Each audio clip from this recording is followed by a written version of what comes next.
Shalom, shalom, que la paix soit avec vous, la paix du Christ soit avec vous. Alors, je vous salue depuis la Russie, Saint-Pétersbourg, je suis là pour mes études, mais je sacrifie également mon temps pour le Seigneur. Aujourd'hui, je viens pour la troisième partie de mon message qui s'intitule « Ce qu'on a caché ou ce qu'on n'a pas dit aux musulmans ». Suivez-moi attentivement du début jusqu'à la fin parce que il est mieux de ne pas rater le début d'une chose. C'est encore mieux ou c'est plus mieux de ne pas rater la fin. Tu peux réussir au début, tu peux écouter le début, mais il y a quelque chose de différent à la fin. Nous disons souvent dans notre sagesse au proverbe tiré de la sagesse humaine que mieux vaut la fin d'une chose que son commencement. Alors assiste-moi du début jusqu'à la fin. Si tu as des questions, tu peux noter. Nous allons commencer par une prière. Si tu es chrétien, tu es musulman, tu es bouddhiste, si tu es un athée, écoute ce message. C'est pour tout le monde. Tu vas apprendre des choses que tu ne connaissais pas, je t'assure. Vraiment, je ne sais pas si je pourrais tout dire, mais je dirais l'essentiel. C'est un message lent, il y a tellement beaucoup à dire. Mais suivez-moi s'il vous plaît, parce que Dieu va nous faire du bien, il va nous bénir à travers ce message. Crois-tu en Dieu? Crois-tu à Allah? Allah, c'est Dieu en arabe. Alors, nous allons prier. Tu peux prier de ton côté. Tu ne sais pas prier, écoute ma prière. Éternel Dieu Tout-Puissant, le Dieu d'Abraham, d'Isaac et de Jacob. L'éternel Dieu, l'alpha et l'oméga. Seigneur, je te rends grâce. Père, je te prie au nom de Jésus-Christ. Je te rends grâce. Bénis toutes les personnes qui me suivent. Bénis le message que je compte prêcher. Seigneur, je te prie de m'aider. Je te prie de m'utiliser. Je ne sais pas comment est-ce que je veux parler à mes frères, à mes sœurs, mais je compte sur ta grâce. Je prie que tu mettes tes paroles dans ma bouche. Je prie que tu touches maintenant mes lèvres pendant que je suis en train de faire cette prière. De la même façon que tu as délié la langue de Moïse, de la même façon que tu as touché ses lèvres, de la même façon que tu as mis tes paroles dans la bouche de Moïse, je prie que tu mettes tes paroles dans ma bouche. Seigneur, bénis, sanctifie ma bouche par ton sang qui a coulé à la croix, Seigneur Jésus-Christ. Fais grâce afin que ce message ait un impact, que ce message puisse emmener les cœurs vers toi, que ce message puisse sauver les âmes égarées perdues. Je te prie de nous transmettre ta sagesse, de nous faire connaître ta volonté. Seigneur, je prie que ce message puisse délivrer les vies de ceux qui sont dans l'ignorance, de ceux qui sont enchaînés par les œuvres ténébreuses. Père, remplis-moi de ton esprit, que ton onction descende sur moi, que le Saint-Esprit soit au contrôle de tout ce que je pourrais dire. Je le demande dans le nom puissant du Seigneur Jésus-Christ. Amen.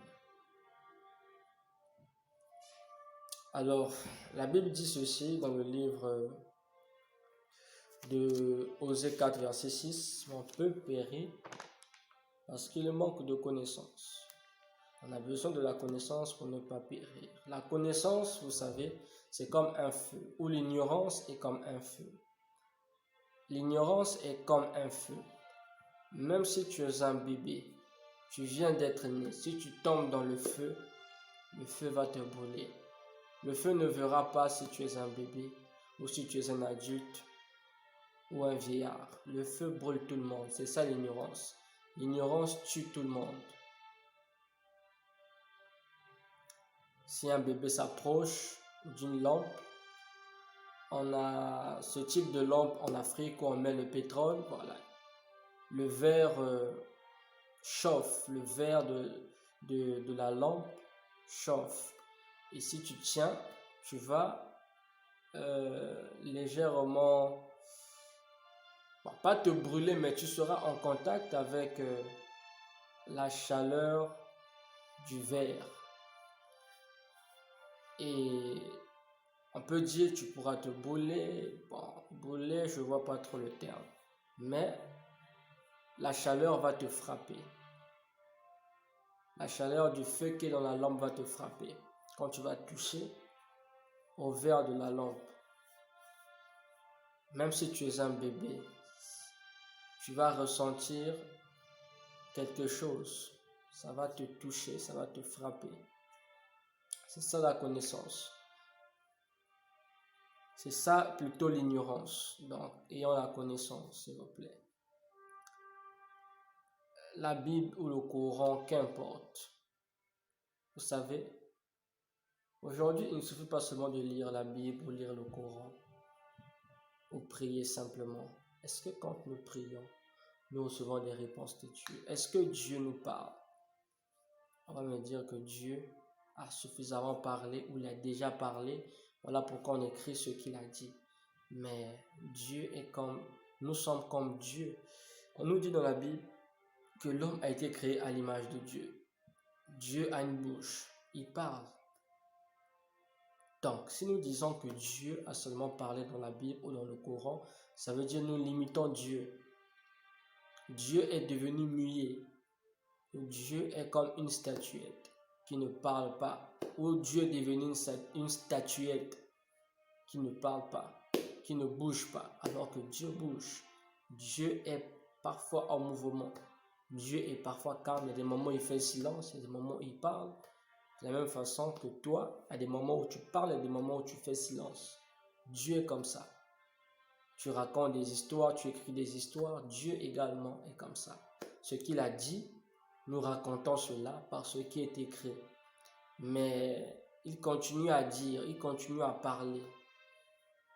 Dieu continue à parler.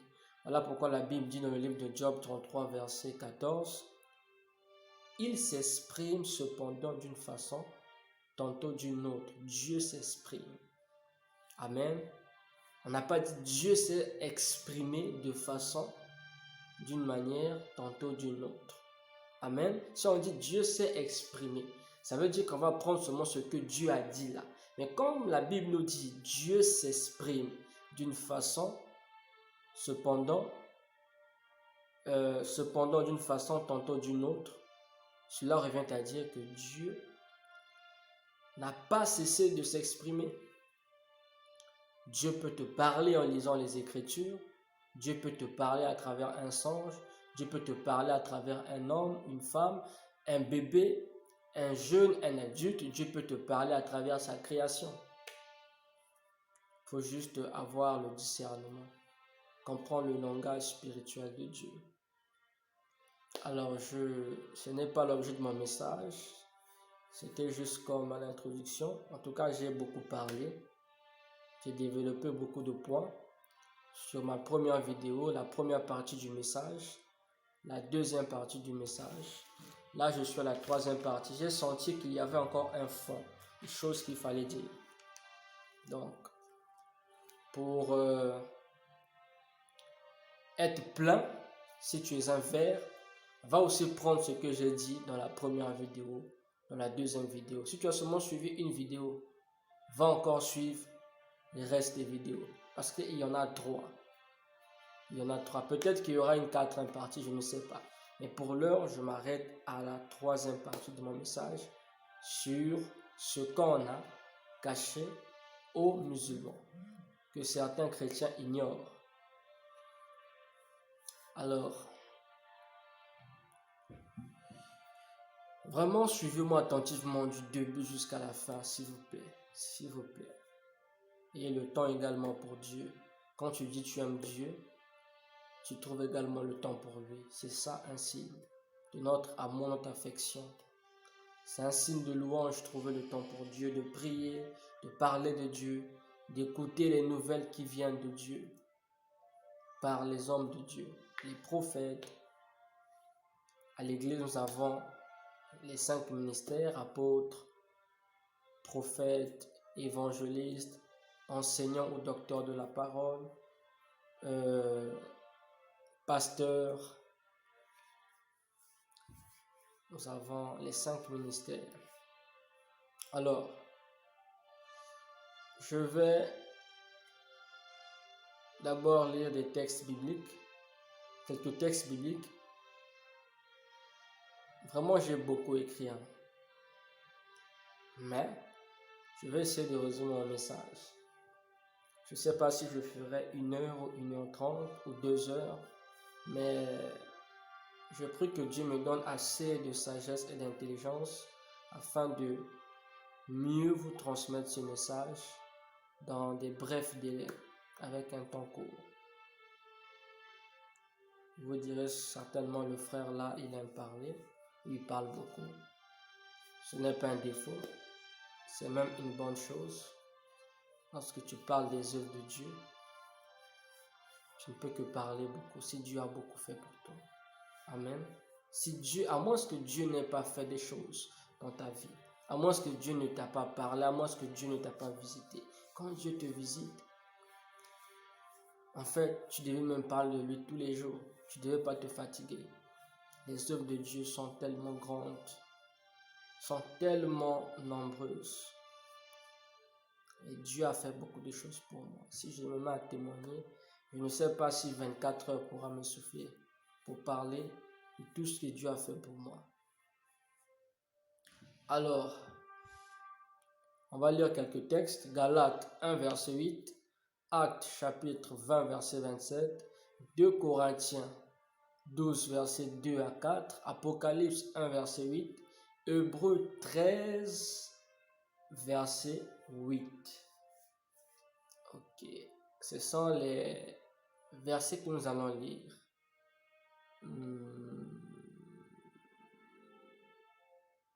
Ok, on va commencer. Je vais lire ces versets. On va commencer par Galates 1, verset 8. J'ai ma Bible. Vraiment, même si tu es musulman, écoute. Je lis la Bible. Si vous considérez la Bible comme un ancien livre, si tu crois à la Bible, alors écoute, laisse-moi lire. Si tu n'as pas la Bible, écoute. Je te conseillerais d'en avoir. Achète-toi une Bible ou télécharge dans ton téléphone. Si tu n'as pas de Bible, que tu sois chrétien, non chrétien. Alors, Galates 1, verset 8. Galates, chapitre 1, verset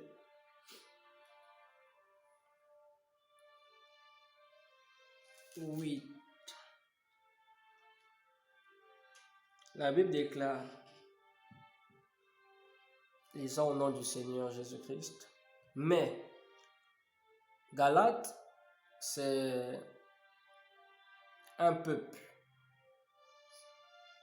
ok? C'est comme une nationalité, une localité, les habitants d'une localité donnée. Ok. Je lis l'épître de Paul aux Galates, ou la lettre de Paul aux Galates. Qui était Paul? C'était un apôtre du Seigneur Jésus-Christ. Il est venu après Christ, après Jésus-Christ. Jésus était déjà monté, allé au ciel, et Jésus s'est révélé à Paul en esprit. Il a fait de Paul un apôtre. Voilà pourquoi même dans le chapitre 1, verset 1, Paul dit, Paul, apôtre, non de la part des hommes, ni par un homme, mais par Jésus-Christ et Dieu le Père qui l'a ressuscité des morts. Ok, on va lire, c'était pas l'objet de notre lecture, on va lire Galates chapitre 1, verset 8. Il dit ceci, mais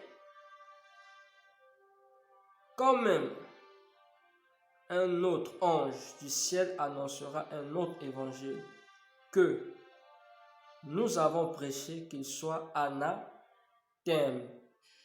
Anathème veut dire écarté, veut dire maudit, veut dire chassé. Donc, ça veut dire un peu beaucoup de choses. Anathème, qu'il soit maudit. Il dit, même quand un ange du ciel annoncera un autre évangile que celui que nous avons prêché, qu'il soit anathème. Donc, il prend même les anges à témoin. Il parle même des anges. C'est pas n'importe quel homme. Paul, c'était pas un homme simple, c'était un apôtre, un homme choisi pour faire le travail de Dieu. Actes chapitre 20, verset 27. Actes chapitre 20, verset 27. Il est écrit, « Car je vous ai annoncé tout le conseil de Dieu sans en rien caché. » En fait, c'est qui parle? C'est l'apôtre Paul, le même qui écrit la lettre aux Galates. Là, nous sommes dans le livre de Actes, qui est dans la Bible. Actes des apôtres, encore appelé Actes du Saint-Esprit par les apôtres. Qui est le Saint-Esprit? C'est l'Esprit de Dieu. C'est l'Esprit consolateur. C'est l'Esprit que Jésus avait rappelé aux apôtres. Il avait dit, il est avantageux que je parte. Mais le Saint-Esprit viendra sur vous. Il dit, le Saint-Esprit viendra en vous. Le Saint-Esprit que mon Père vous a promis viendra. Amen.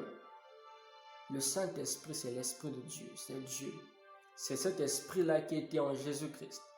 Et Jésus-Christ, c'est le Fils du Saint-Esprit. Parce que quand on parle de la naissance de Jésus-Christ, si vous lisez le livre de Matthieu chapitre 1, à partir de quel verset? Attendez.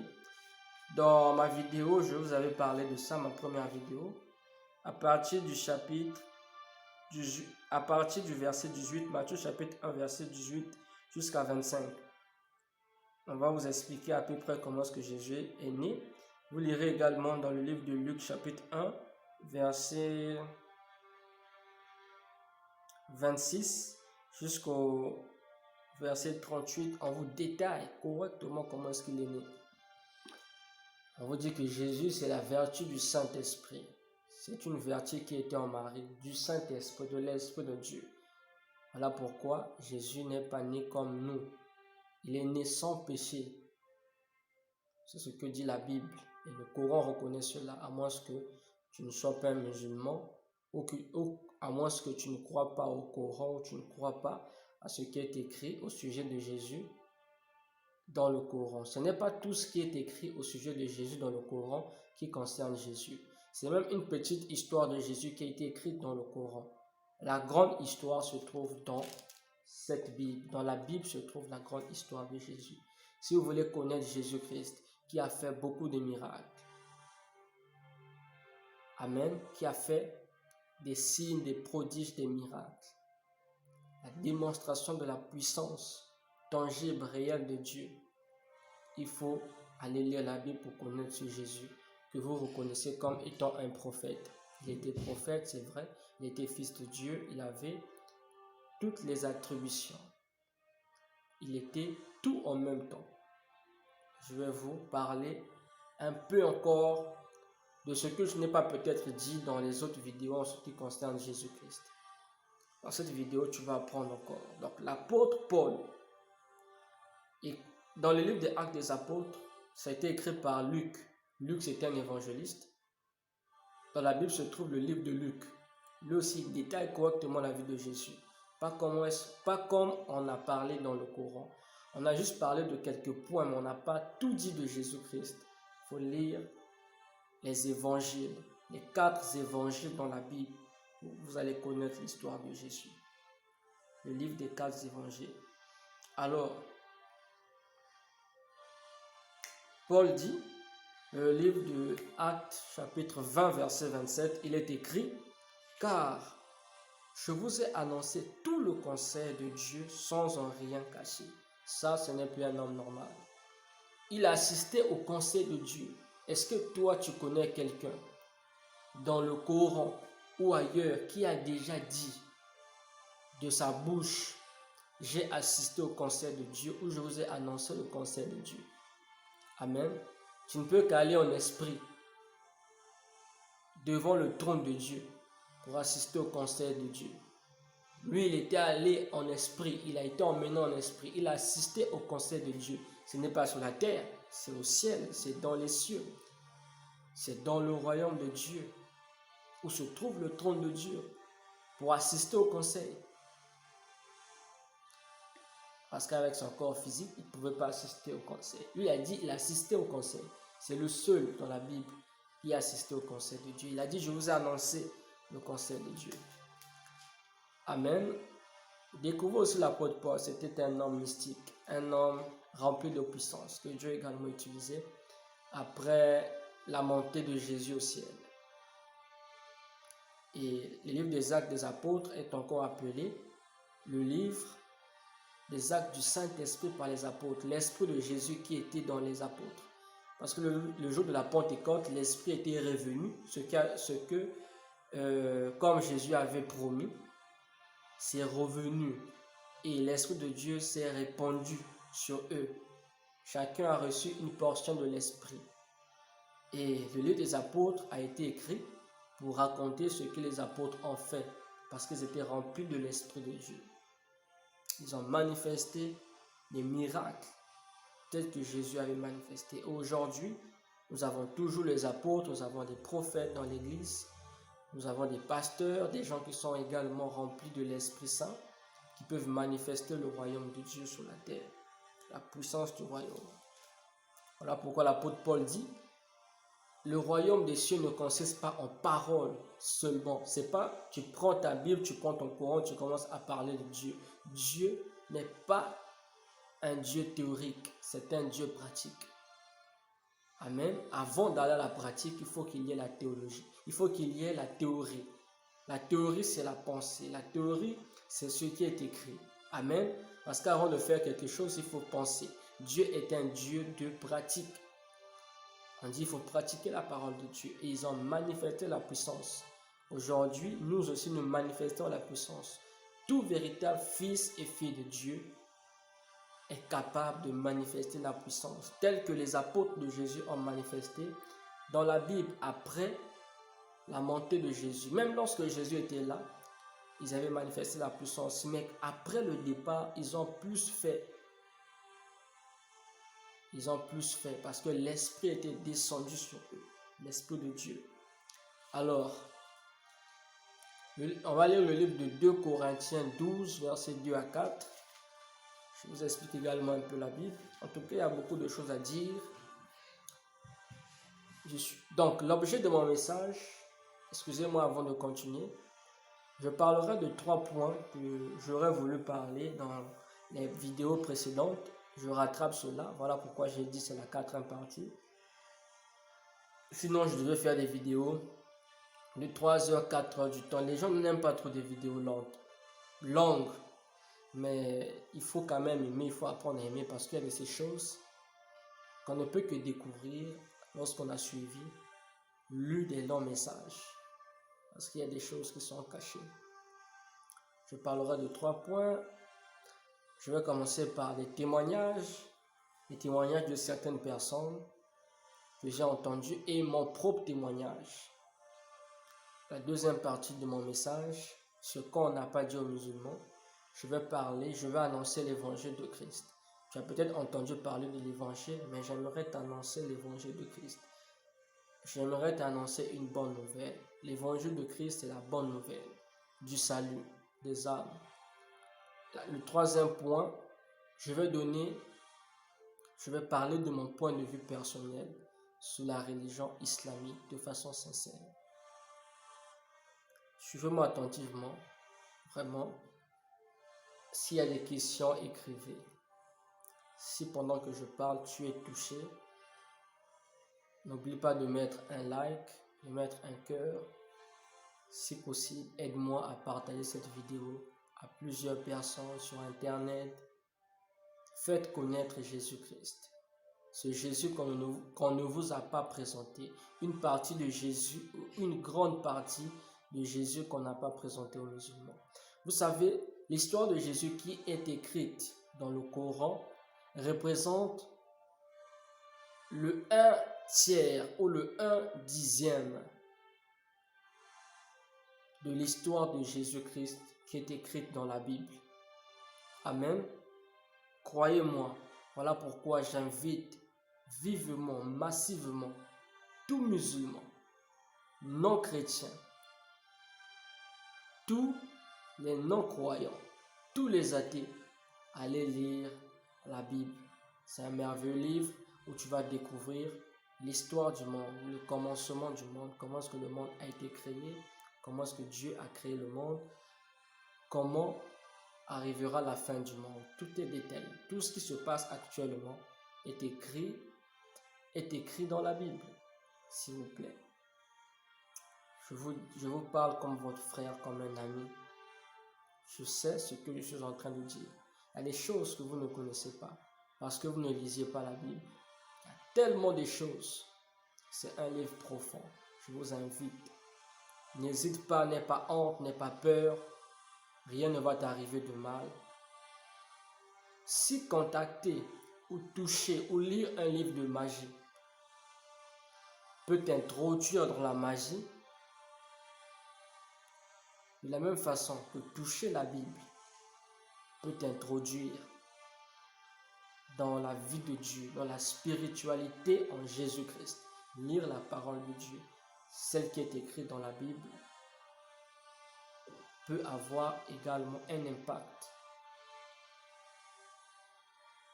de façon particulière sur ta vie. Tu verras des choses changer dans ta vie si seulement tu commences à lire la Bible. Tu auras une autre découverte, une autre révélation de Dieu, celui qui est assis sur le trône, celui dont toutes les religions au monde parlent. Non, c'est un Dieu éternel, c'est le Dieu très grand. Non, il y a un Dieu qui a créé toutes choses. Même ceux qui parlent de Dieu parlent qu'il y a un Dieu qui est plus fort que tous les autres dieux, ceux qui parlent de plusieurs dieux. Mais lisez la Bible, vous allez découvrir des choses que vous n'avez jamais entendues de vos oreilles. Alors, on va lire le livre de 2 Corinthiens chapitre 12, versets 2 à 4. 2 Corinthiens chapitre 12, versets 2 à 4, il est écrit: Je connais un homme en Christ. C'est l'apôtre Paul, la lettre de Paul aux Corinthiens. Je connais un homme en Christ qui fut, il y a 14 ans, ravi jusqu'au 3e ciel. Si ce fut dans son corps, je ne sais. Si ce fut hors de son corps, je ne sais. Dieu le sait. Verset 3. Et je sais que cet homme, si ce fut dans son corps ou sans son corps, je ne sais, Dieu le sait. Verset 4. Fut enlevé dans le paradis. Amen. Où se trouve le paradis? C'est dans le 3e ciel. Fut enlevé dans le paradis et qu'il entendit des paroles ineffables qu'il n'est pas permis à un homme d'exprimer.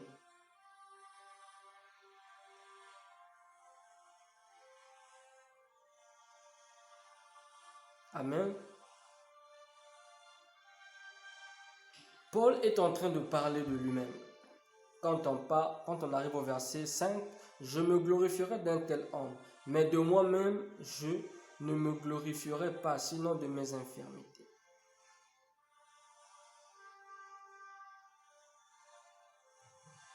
Ok. Paul était un homme humble également, humble d'esprit, il parlait de lui-même. Il dit un homme qui fut emmené jusqu'au paradis. Lui, il connaissait Jésus, c'était un apôtre de Christ. Regardez, il fut emmené au paradis. Est-ce que toi, tu as déjà eu une telle expérience où tu fus emmené au paradis? Est-ce que tu as déjà vu le paradis? Si tu as déjà vu le paradis, tu peux écrire « J'ai déjà vu le paradis ». Maintenant, dans quel paradis tu as été? Dans quel ciel tu as été? Dans quelle dimension tu as été? Parce que Paul, il dit « Et qu'il entendit des paroles ineffables qu'il n'est pas permis à un homme d'exprimer. » Des paroles. Wow. Je ne sais pas ces paroles-là. Paul n'a pas exprimé ces paroles. Lui-même, il sait, lui qui a entendu ces paroles. Voilà pourquoi il faut chercher le Fils de Dieu. Crois-tu que Jésus-Christ est le Fils de Dieu? Est-ce que tu doutes encore que Dieu est un Fils? Il a dit dans sa parole, le livre de Jean chapitre 3, verset 16, « Car Dieu a tant aimé le monde qu'il a envoyé son Fils unique, afin que quiconque croit en lui ne périsse point, mais qu'il ait la vie éternelle. » Amen. Cette parole, c'est pour toi, c'est une bonne nouvelle. Peut-être que tu ne connaissais pas cela. Alors, je vais commencer l'objet de mon message. Si tu as le temps, lis Galates, chapitre 3, verset 28, 1 Corinthiens 1, verset 18. Notez bien, ok, je parle de mes 3 points. La partie des témoignages, j'aimerais parler d'un petit témoignage que j'avais suivi sur YouTube. Je me rappelle plus de qui il s'agissait. Un homme avait témoigné, c'était un ancien musulman. Un homme avait témoigné, c'était un ancien musulman. Il a laissé la religion islamique pour rejoindre la religion ou le christianisme. Moi, en principe, je pense que le christianisme n'est pas qu'une simple religion ou ce n'est pas une religion. Pour moi, le christianisme est au-delà. Le christianisme, c'est l'Église. L'Église n'est pas une religion. L'Église n'est pas les bâtiments que nous voyons là. L'Église, c'est le corps de Christ. C'est ce que nous dit la Bible. C'est le corps de Christ.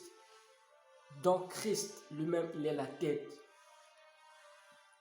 Donc ce corps n'est pas physique, c'est un corps spirituel. Alors, concernant les 3 points, je suivais un témoignage d'un musulman. Il disait, j'avais pris une parole qu'il avait, des paroles qu'il disait. Il a parlé un peu du Coran, il a montré sa conviction, qu'est-ce qui l'a poussé à quitter la religion islamique. C'était un ex-musulman. Suivez-moi s'il vous plaît, c'est un court message. Peut-être que c'est pas un message pour te dire de quitter ta religion. C'est pas d'abord le but de ce message. Tu vois le thème du message, c'est ce qu'on a caché, ce qu'on a dit. On n'a pas dit aux musulmans. Écoute maintenant son témoignage. Cela va t'instruire. Je ne suis pas là à parler ou venir faire un débat en disant qu'il y a des chrétiens qui sont allés dans l'islam, il y a des musulmans qui sont allés dans le christianisme. On connaît tout ça. Ok, où se trouve la vérité? Des deux côtés ou d'un seul côté? Pourquoi il y a des gens qui changent? Ok. Dans les choses de Dieu, ce n'est pas aussi seulement question de nombre. Ce n'est pas parce que les chrétiens sont peut-être les plus nombreux au monde. Si on parle en termes de religion, la première religion, la deuxième c'est l'islam. Mais néanmoins, Dieu n'est pas dans le nombre. Amen. Dieu ne voit pas le nombre. Dieu, vous pouvez être 1000, mais Dieu peut être avec 10 personnes parmi les 1000. C'est possible. Amen. Mais c'est mieux d'être parmi les 10 qu'être parmi les 1000. Parce que être parmi ces 10-là qui connaissent Dieu,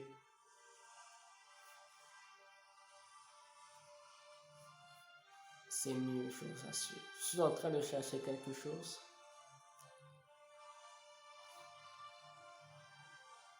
on prie, oui. On peut être 10 000 à prier Dieu, mais Dieu est avec 10 personnes au lieu de 10 000 personnes.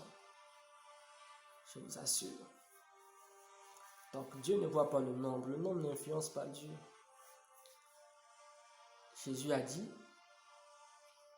l'heure vient et l'heure est déjà venue où les vrais adorateurs adoreront le Père en esprit et en vérité. Vous savez, Jésus, sa mission, ce n'était pas seulement de venir mourir, il est également venu présenter le Père, le Dieu Tout-Puissant, le Dieu Créateur. Quelqu'un va me dire, mais c'est que Jésus n'est pas Dieu, c'est que nous prions sur Dieu. Là n'est pas le sujet. Si vous voyez, le Père même, c'est Jésus. Il parle de lui-même. Il était venu dans un corps. C'est Dieu qui vient sous une forme humaine, dans un corps. Il naît, amen, à travers Marie. Marie était comme une mère porteuse, si vous me permettez de le dire. Parce que Marie, on sait que pour avoir un enfant, il faut qu'il y ait accouplement d'un homme ou d'une femme, ou la fécondation du spermatozoïde avec une ovule, là quand nous rentrons en biologie. Mais ce n'était pas le cas pour Marie, parce que Marie, c'était la mère adoptive de Jésus. Et Joseph était le père adoptif de Jésus-Christ.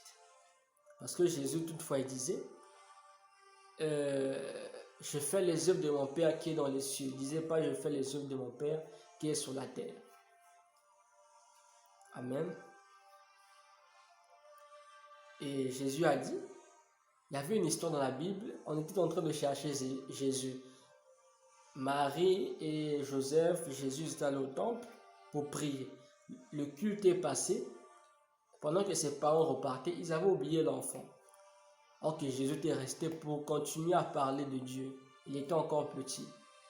Il restait près des sages de l'église, des anciens. Il écoutait parfois les anciens. Lui aussi, il avait parfois à dire. La Bible nous dit qu'il était déjà rempli en sagesse.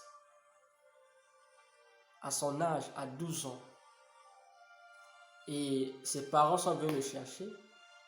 On a dit à Jésus, mais toi tu fais quoi là alors que tes parents étaient partis, ils sont revenus pour te chercher.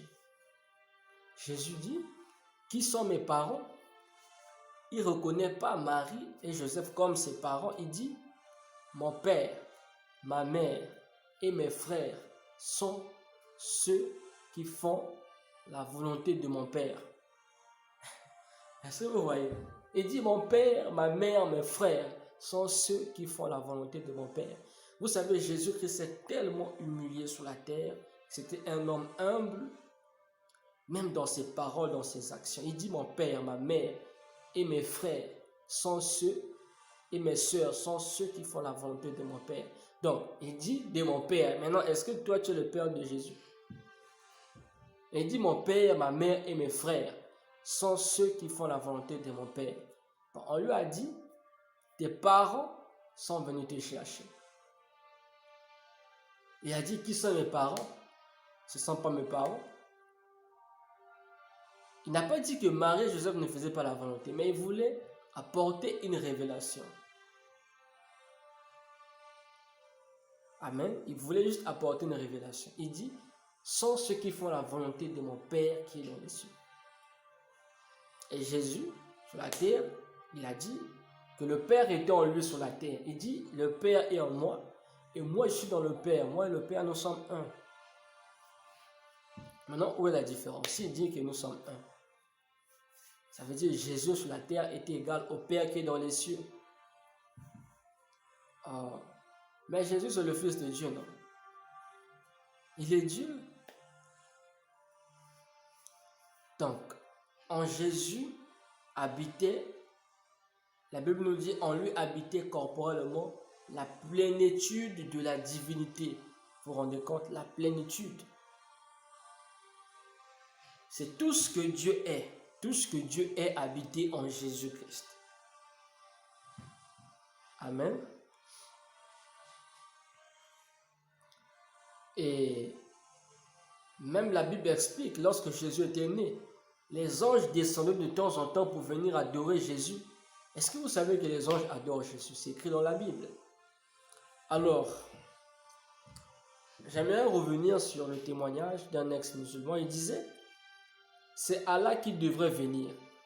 Mais devrais-je venir en la personne de qui? Il a posé une question. Maintenant, il dit, avant tout, il avait d'abord lu un verset. Il a dit, il avait lu le livre de Jean, chapitre 2, quand il faisait le témoignage. Jean, c'est vraiment intéressant, vraiment suivez-moi du début jusqu'à la fin. Ne coupez pas, trouvez le temps pour le Seigneur. Si tu aimes Dieu, trouve le temps pour Dieu. Et Dieu également trouvera le temps pour toi. Alors, il dit, il a pris un verset biblique. Jean, chapitre 2, verset 19. Je sens que l'Esprit de Dieu est en train de me conduire autrement. Jean, chapitre 2, verset 19. Il y a même des choses que je n'avais pas prévues dire que je suis en train de dire. Je sens que vraiment le Saint-Esprit est là. Je prie que le Saint-Esprit te touche. J'aimerais changer la mélodie.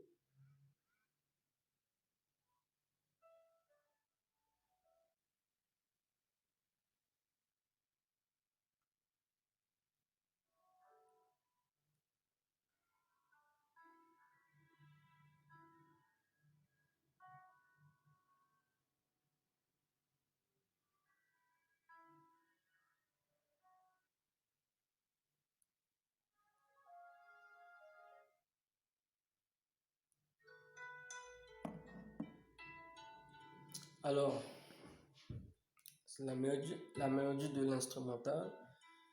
Je suis en train de dire dans son témoignage, Jean chapitre 2, verset 19. J'aimerais lire pour vous.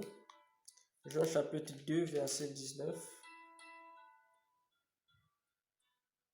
Il est écrit, Jésus leur dit, détruisez le temple et en 3 jours, je le relèverai.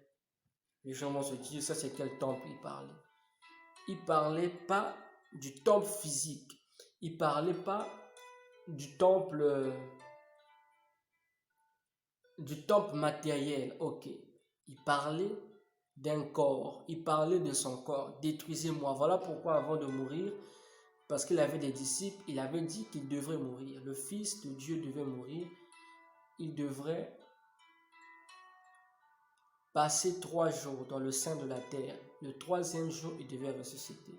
C'est ce que nous dit la parole de Dieu. Et Jésus avait promis cela à ses disciples. Parce que les Écritures ont annoncé Jésus-Christ qui devait mourir. Il a dit qu'il devrait mourir. Lui-même, il a précisé. Le 3e jour, il va ressusciter. Il dit il bâtirait le temple en 3 jours. Il ne parlait pas du temple qui était construit, qui est à Jérusalem, mais il parlait de son corps. Amen. Et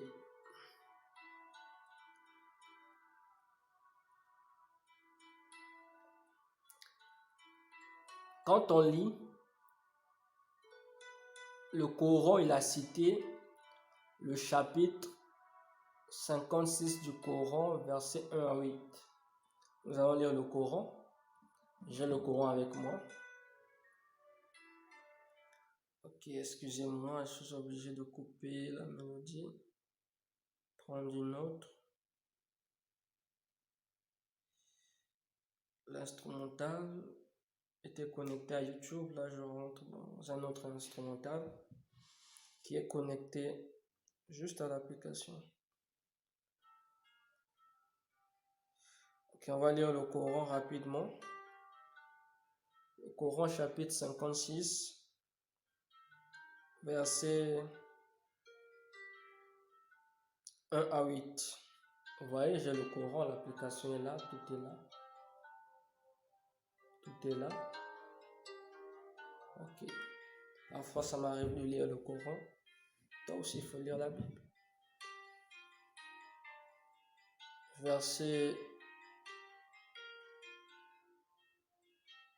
56. Ici, c'est même sous-titré l'événement. On a mis Al-Waqiha. Wakia. Je ne connais pas trop l'arabe. Chapitre 56, versets 1 à 8. Il dit, quand l'événement, le jugement arrivera, nul ne traitera sa venue de mensonge. On parle de la venue d'Allah. Il abaissera les uns, il élèvera les autres. Quand la terre sera secouée violemment,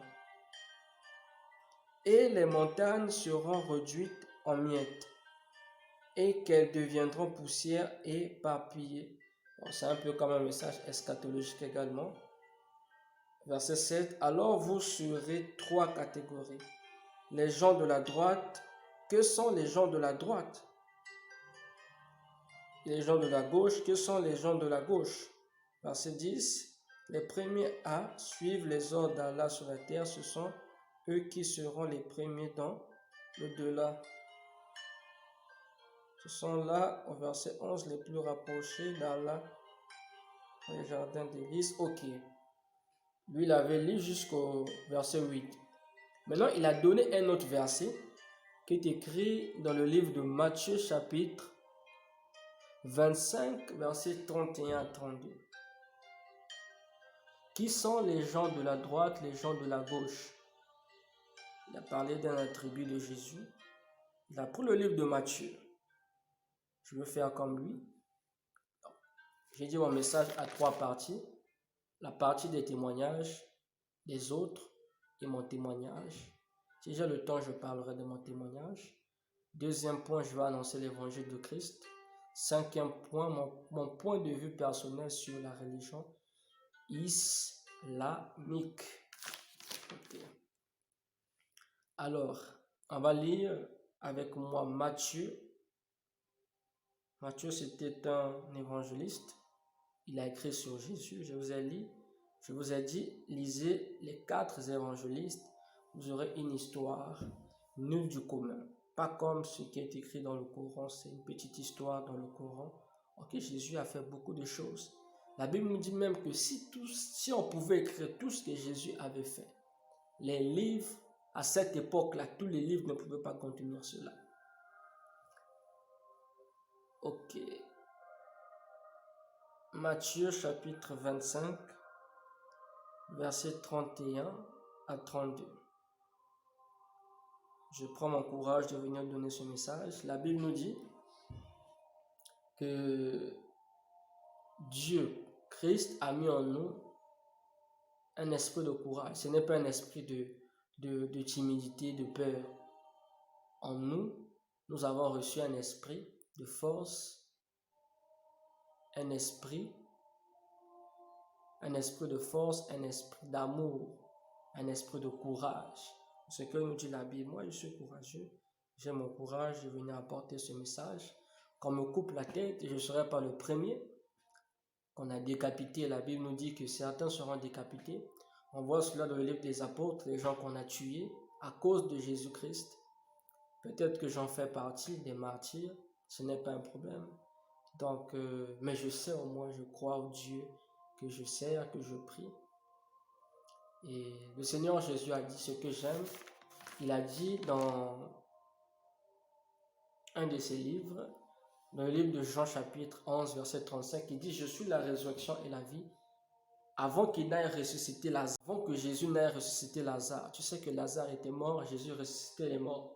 Et il a dit à la femme qui était venue voir Jésus, parce qu'on a dit, mais Jésus, Lazare est mort. Si tu étais là, il ne devait pas mourir.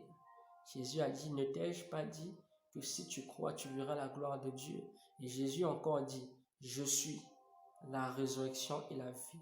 Il n'a pas dit mon Père qui est dans les cieux. Il n'a pas dit les anges. Il n'a pas dit un prophète. Il n'a pas dit quelque chose d'autre. Il n'a pas dit j'étais ou je serai. Mais il dit je suis. Amen. Il est éternel. Il demeure. Quand on dit je suis, c'est que on est dans le passé, on est dans le présent et on est dans le futur. Donc, Jésus est Dieu, parce qu'aucun homme n'a parlé comme Jésus dans la Bible. Même l'apôtre Paul, que Dieu a vraiment élevé, n'a pas parlé comme Jésus. C'est vrai que Paul assistait au concert de Dieu, mais Jésus a plus que ça. Voilà pourquoi Jésus, et Paul était même qui n'était pas plus que Jésus, c'était juste un apôtre, il était apôtre de Jésus-Christ. Amen, Jésus était le grand maître. Et Jésus dit dans le livre de Jean chapitre, c'était le chapitre 11 verset 35, c'est l'un des versets que j'aime, il dit, il répond à la femme, je suis la résurrection et la vie. Amen. Il dit, celui qui me suit. Il dit, celui qui croit en moi vivra même lorsqu'il sera mort. C'est parmi les merveilleux versets bibliques dans la Bible que je connais, que je sers dans mon cœur. Amen, j'ai cette assurance. Cherchons Jésus-Christ. Est-ce que tu as l'assurance en Jésus? Alors, dans le livre de Matthieu, il a donné, l'ex-musulman qui fait son témoignage a donné un verset, Matthieu chapitre 25, verset 31 à 32, il dit, « Toutes les nations seront assemblées devant lui. Il séparera les uns d'avec les autres, comme le berger sépare les brebis d'avec les boucs. » Et un passage de la Bible nous dit, c'est Jésus qui dit qu'il est le bon berger. Il dit que le voleur ne vient que pour égorger, voler et tuer. Mais moi, je suis le bon berger. Le bon berger donne sa vie pour ses brebis. Voilà pourquoi il est venu donner sa vie à la croix, pour toi, pour moi, pour que nous soyons sauvés du péché. La mort de Jésus est venue réparer le péché, est venue relier l'esprit de l'homme avec l'esprit de Dieu. C'est Jésus qui est comme ce pont-là, qui s'est mis au milieu pour nous réconcilier avec l'Esprit de Dieu. Parce que l'homme dans le jardin d'Éden, après avoir péché, a été séparé de l'Esprit de Dieu. Et l'homme est mort. C'est vrai que Adam a vécu longtemps, près d'un siècle, près de 1000 ans, 900 et quelques ans, mais il a fini par mourir. Je continue. Au verset 33, il mettra les brebis à sa droite et les boucs à sa gauche. C'est Jésus qui est en train de parler.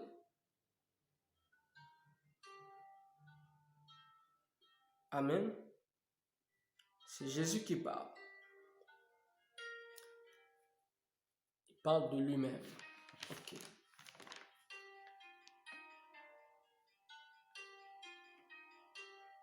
Alors, le verset du Coran que nous venons de lire, le Coran au chapitre 56, verset 1 à 8, m'a fait penser à un verset que j'aimerais vous apporter.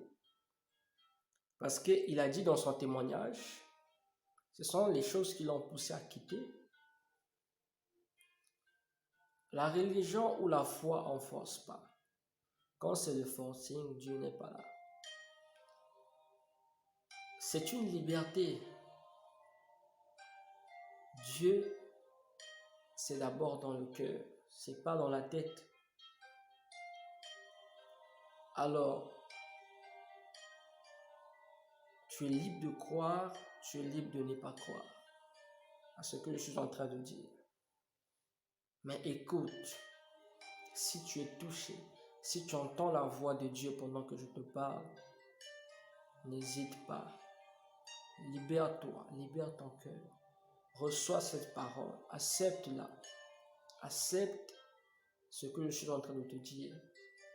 La Bible déclare, c'est la parole de Dieu qui nous sauvera. Ésaïe 35, versets 4 à 5. Ésaïe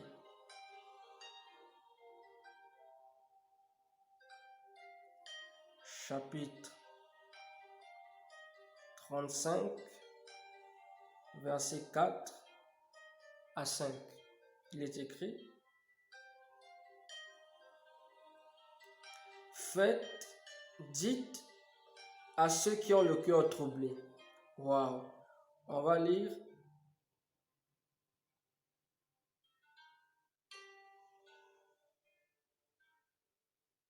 Dites à ceux qui ont le cœur troublé. Vous êtes avec moi? Prenez courage, ne craignez point, voici votre Dieu. La vengeance viendra. la rétribution de Dieu. Il viendra lui-même et vous sauvera. Vous voyez ici que c'est un peu lié à ce qu'on écrit dans le Coran au chapitre Sourate, chapitre 56, versets 1 à 8. Alors, je lis jusqu'au verset 5. Alors s'ouvriront les yeux des aveugles, s'ouvriront les oreilles des sourds. Je prie que les oreilles des sourds et des aveugles s'ouvrent, que ce soit des aveugles physiques, des sourds physiques, des sourds spirituels, des aveugles spirituels, que vos yeux s'ouvrent au nom puissant du Seigneur Jésus, que vos oreilles s'ouvrent au nom puissant du Seigneur Jésus-Christ. Amen. Vous voyez, c'est une parole très forte. Alors, mon témoignage personnel, j'ai vu le Seigneur Jésus-Christ plus de 3 fois. Jésus de la Bible, je l'ai vu plus de 3 fois. Et dans l'un de mes messages sur ma chaîne YouTube, j'avais parlé de la fête, j'avais parlé d'une fête qu'on appelle la noce de l'agneau. Vous pouvez écrire sur YouTube Révélation de la noce de l'agneau, ou encore, bon, si vous êtes abonné sur ma page, ou si vous n'êtes pas encore abonné, abonnez-vous sur ma chaîne plutôt, YouTube. Vous pouvez ou ne pas vous abonner, je ne vous force pas, mais néanmoins, je vous invite à aller suivre cette vidéo. Vous cherchez parmi mes vidéos, vous verrez qu'il y a une vidéo où je parle, j'ai écrit Révélation du Seigneur Jésus, la noce de l'agneau. Là-bas, je parle d'une vision où j'ai rencontré le Seigneur au ciel. Pendant que je dormais, mon esprit fut emmené dans le ciel, dans une dimension du ciel. J'ai vu le Seigneur Jésus-Christ plus de 3 fois. Jésus a fait beaucoup de choses pour moi. Jésus est réel, je vous assure. Il est vivant, il est sur cette terre. Vous savez, il a dit à ses disciples pendant qu'il montait, il disait que je ne vous laisserai pas orphelins. Il a dit, je serai en vous, je serai avec vous et même en vous jusqu'à la fin du monde, jusqu'à la fin des temps. Il dit, je serai avec vous. Il est parti, mais il dit, je serai avec vous. Malgré qu'il est parti, Jésus est toujours là. Si tu pries Jésus et tu ne trouves pas les résultats, ta vie ne change pas, des choses ne changent pas dans ta vie, c'est que c'est un faux Jésus. C'est que ce n'est pas Jésus que tu pries. Si tu pries Jésus, à moins que tu ne connais pas Jésus, mais si tu pries Jésus, tu invoques le nom de Jésus,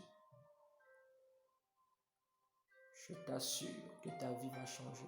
Je t'assure que tu auras une vie spéciale. Tu auras la conscience que Dieu est avec toi. Tu auras cette assurance. Tu auras une paix dans ton cœur que tu n'avais jamais eue. Je vous assure, vous allez voir la main de Dieu. Dieu se manifeste en Jésus-Christ. Quand je prie Jésus-Christ. J'adore Jésus-Christ. Jésus a dit, demandez, vous n'avez encore rien demandé à mon nom. Il dit ceci, si vous demandez à mon nom quelque chose, je le ferai afin que le Père soit glorifié dans le Fils et le Fils dans le Père. C'est la même chose. Alors, quand vous demandez quelque chose à Dieu, vous vous adressez à Dieu, vous voulez avoir l'exaucement, priez Dieu au nom de Jésus. Vous dites, Seigneur, notre Dieu, éternel, Dieu, Allah, je te demande ceci au nom de Jésus. S'il te plaît, exauce-moi. Tu es malade. Quelqu'un parmi vous est malade. Jésus a dit, parmi les miracles qui accompagneront ceux qui auront cru en son nom, vous imposerez les mains aux malades et les malades seront guéris. C'est écrit dans la Bible, dans le livre de Marc, chapitre 16, à partir du verset 17, 18, 19, vous verrez les miracles. Parmi ceux qui auront cru en mon nom, ils chasseront les démons. Premier miracle, c'est même le premier miracle. Jésus est réel. J'ai déjà chassé les démons, je vous assure. J'ai déjà prié pour une personne qui était guérie par imposition des mains. J'ai imposé la main, j'ai prié afin qu'il reçoive la guérison. Il a reçu la guérison de sa maladie. Je vous assure, Jésus est réel. Ce qui est écrit dans la Bible là, ce ne sont pas seulement des histoires ou des théories. Si vous pratiquez cela, vous croyez en cela, vous allez voir Jésus se manifester. J'ai été malade. Moi, je ne prends plus souvent les produits pour mes maladies. Je prie seulement. Si je sens la fièvre, je prie. Tellement que je prie, même si ça persiste. La Bible dit ceci dans le livre du Psaume chapitre 3, verset 3. L'Éternel dit, c'est moi qui vous pardonne de toutes vos iniquités. C'est moi qui pardonne vos iniquités et vous guéris de toutes vos maladies. La Bible déclare dans le livre de Hébreux chapitre 13, verset 8, Jésus-Christ est le même hier, aujourd'hui, éternellement. C'est Jésus qui guérit, je vous assure. Si quelqu'un de vous est malade, s'il croit en Jésus, si tu es malade, si tu crois que Jésus-Christ est sauveur, tu crois que Jésus-Christ est guérisseur, il va te guérir. Tu crois qu'il est sauveur, il va te guérir. Si tu crois que Jésus est un sauveur, il va te délivrer. Il va te sauver. Si tu crois que c'est un guérisseur, il va te guérir. Si tu crois que c'est ton Seigneur, tu dois te soumettre à sa volonté. Tu dois le chercher, tu dois l'adorer. Tu dois te plier devant lui. Et je crois, j'ai reçu Jésus-Christ comme Seigneur et Sauveur. J'ai vu comment est-ce qu'il s'est manifesté dans ma vie. J'étais vraiment atteint par la diarrhée. Pendant près d'une semaine, je n'ai pas pris les comprimés. J'ai seulement prié. Je faisais que prier tous les jours. Il y a un jour là, j'ai augmenté l'intensité de la prière. La Bible déclare la prière fervente du juste a une grande efficacité. J'ai prié Dieu. J'ai dit au nom de Jésus. J'ai réclamé la guérison. Parce que ma guérison se trouve à la croix de Jésus-Christ.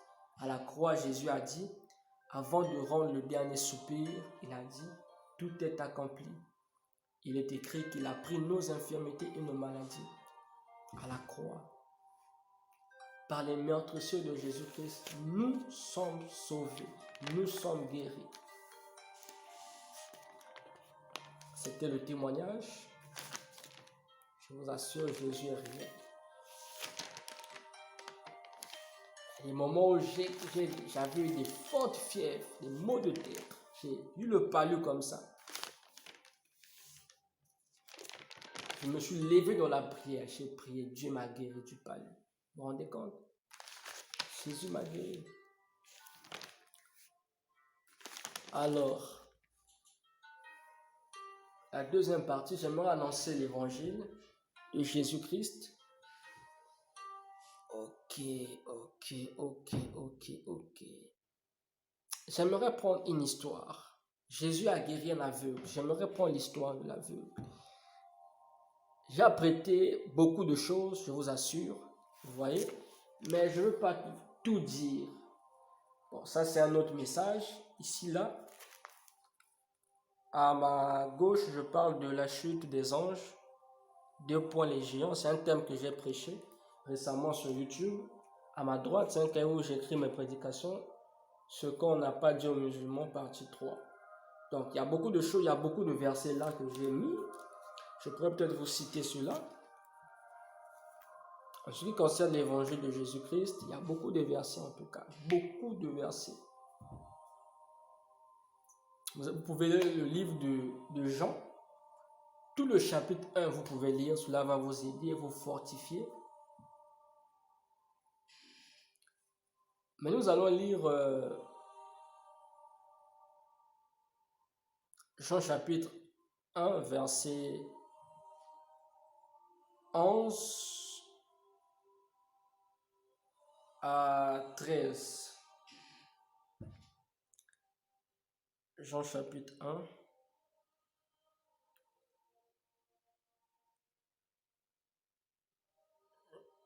Jean chapitre 1. En tout cas, je vais vous parler de l'histoire d'un aveugle que Jésus a guéri, un aveugle de naissance. Mais avant cela, nous allons lire le livre de Jean chapitre 1. verset 11 jusqu'au verset 13. J'aimerais changer l'instrumental.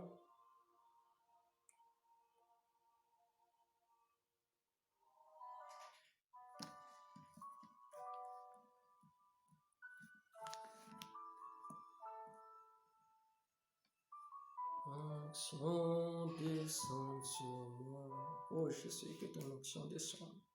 Saint-Esprit, manifeste-toi. Vraiment, suivez-moi, Jean chapitre, c'est l'évangile. L'évangile, c'est l'annonce de la bonne nouvelle, du salut. J'ai une bonne nouvelle pour toi aujourd'hui. Jean chapitre 1, verset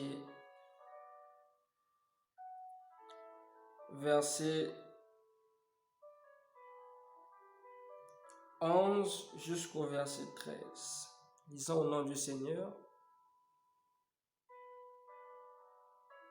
Elle est venue chez les siens et les siens ne l'ont point reçue. Quand on parle de elle, on parle de Jésus-Christ qui est représenté ici par la lumière, par la parole de Dieu. Mais à tous ceux qui l'ont reçu, à tous ceux qui croient en son nom, elle a donné le pouvoir de devenir enfants de Dieu. Elle a donné le pouvoir de devenir enfants de Dieu, lesquels sont nés, non du sang, ni de la volonté de la chair, ni de la volonté de l'homme, mais de Dieu. Amen. Elle a donné le pouvoir de devenir enfant de Dieu. On n'est pas enfant de Dieu. On ne naît pas enfant de Dieu. On devient enfant de Dieu. J'aimerais dire aux musulmans, nous sommes tous les créatures de Dieu, mais nous ne sommes pas tous les enfants de Dieu. Nous ne sommes pas tous les fils et les filles de Dieu. Parce que la Bible déclare dans le livre de Jean chapitre 1, verset 12, « Mais à tous ceux qui l'ont reçu, à tous ceux qui croient en son nom c'est qui? C'est Jésus-Christ, celui qu'on appelle Emmanuel. Emmanuel veut dire Dieu avec nous. Mais à tous ceux qui l'ont reçu, à tous ceux qui croient en son nom, elle a donné le pouvoir de devenir enfant de Dieu. Elle, c'est la parole de Dieu, c'est la lumière, Jésus-Christ. Le pouvoir, c'est Jésus qui donne le pouvoir de devenir enfant de Dieu. On dit ceci, lesquels sont nés, non du sang, ni de la volonté de la chair, ni de la volonté de l'homme, mais de Dieu. Alors tu dois accepter Jésus-Christ. Ouvre ton cœur simplement, reçois cette parole, ne doute pas à cette parole. Cette parole, c'est la bonne nouvelle pour ton salut. Jésus est venu dans ce monde pour nous sauver. Il est mort à la croix. Il est mort à la croix. Il est allé mourir à la croix pour que nous soyons sauvés, pour nous donner sa vie, pour nous accorder le salut de nos âmes. Sans sa mort, point de vie éternelle. Parce que Adam a péché. Par Adam, la mort est entrée, est venue dans ce monde. La Bible nous dit par un homme également, la vie est venue. Et il est écrit, nous sommes sauvés par grâce, amen, au moyen de la foi. Il faut croire. Nous sommes sauvés par grâce. Et Jésus a pris nos péchés. La Bible nous dit, il a pris nos péchés à la croix. Il a pris nos péchés à la croix. Il s'est fait pécheur, celui qui n'était pas pécheur. Dans le Coran, on dit qu'il n'a point péché. Dans la Bible, on dit qu'il n'a point péché. Mais laissez-moi vous dire que Jésus a été un pécheur à la croix lorsqu'il a pris nos péchés. Mais si seulement tu crois, tu entres dans cette alliance qu'on appelle la nouvelle alliance par le sang de Jésus qui a coulé à la croix. Jésus-Christ sauve.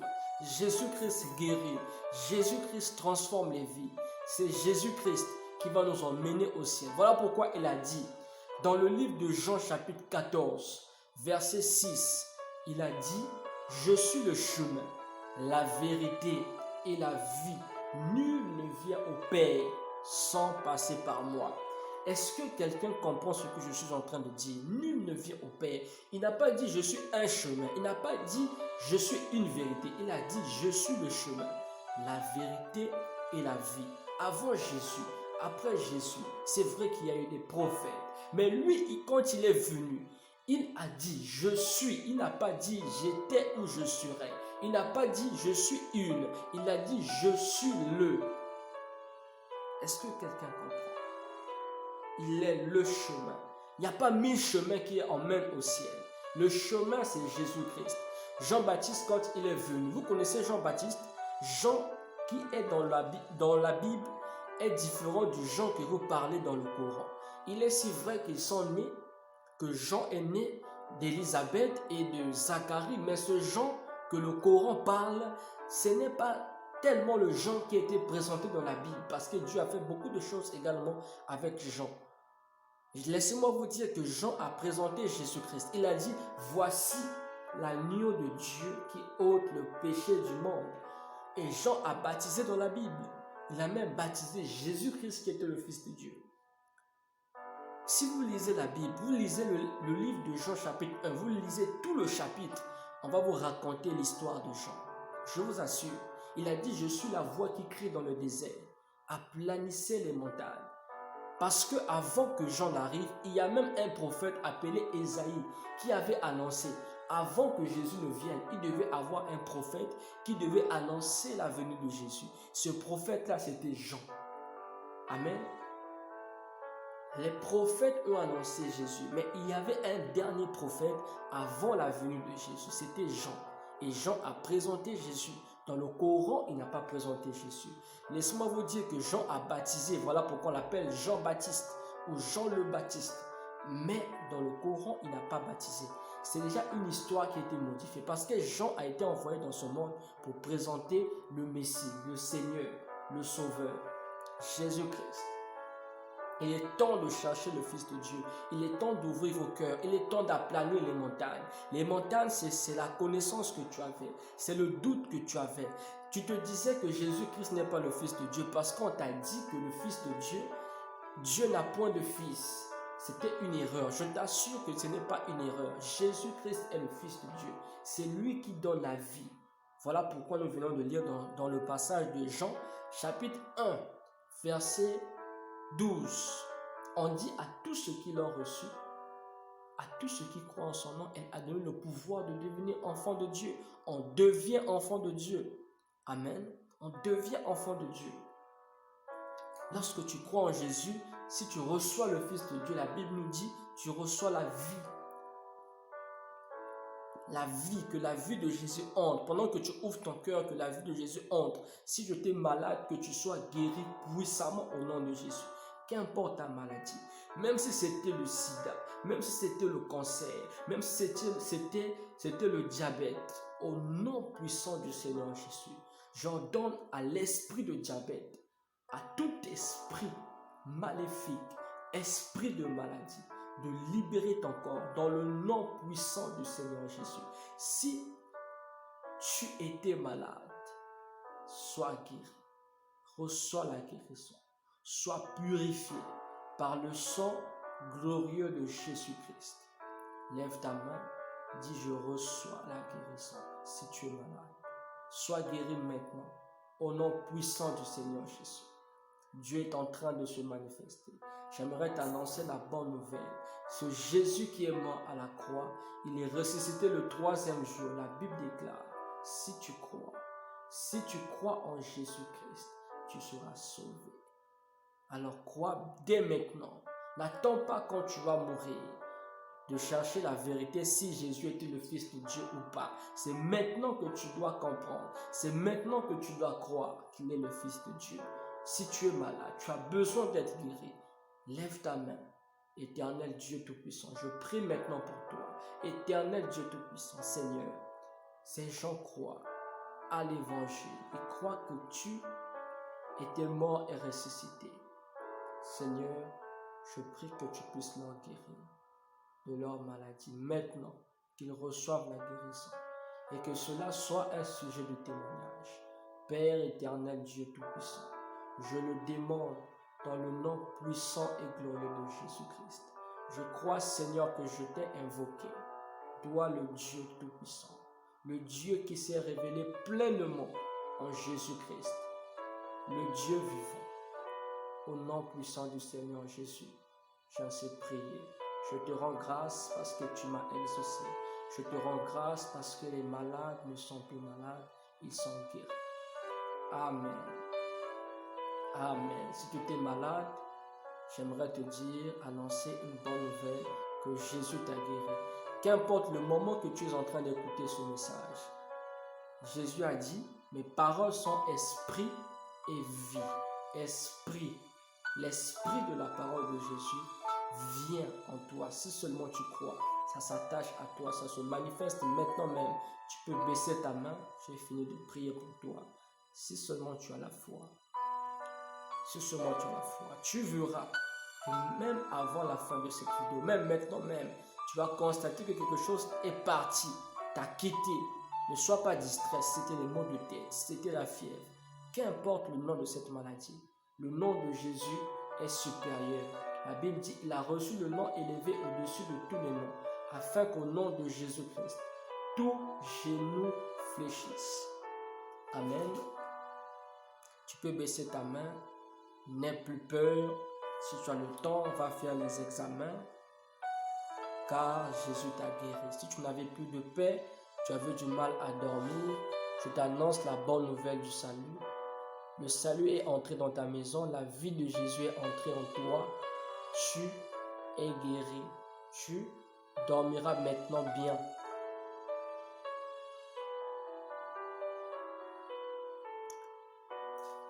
Les esprits qui te dérangeaient ne vont plus te déranger. Si tu étais envoûté, tu es délivré au nom de Jésus-Christ. Alors, on va lire une histoire.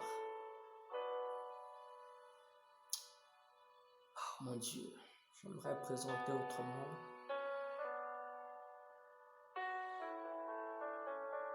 Ok.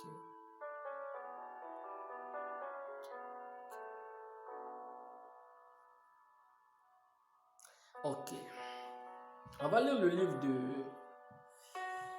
On va lire une histoire, j'ai dit une histoire.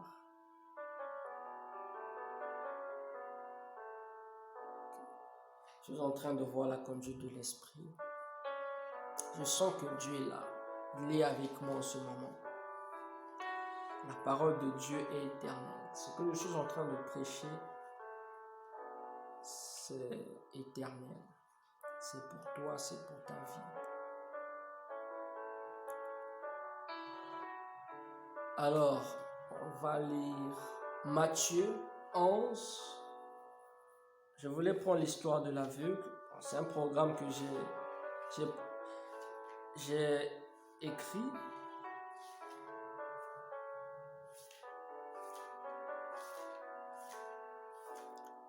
Ok.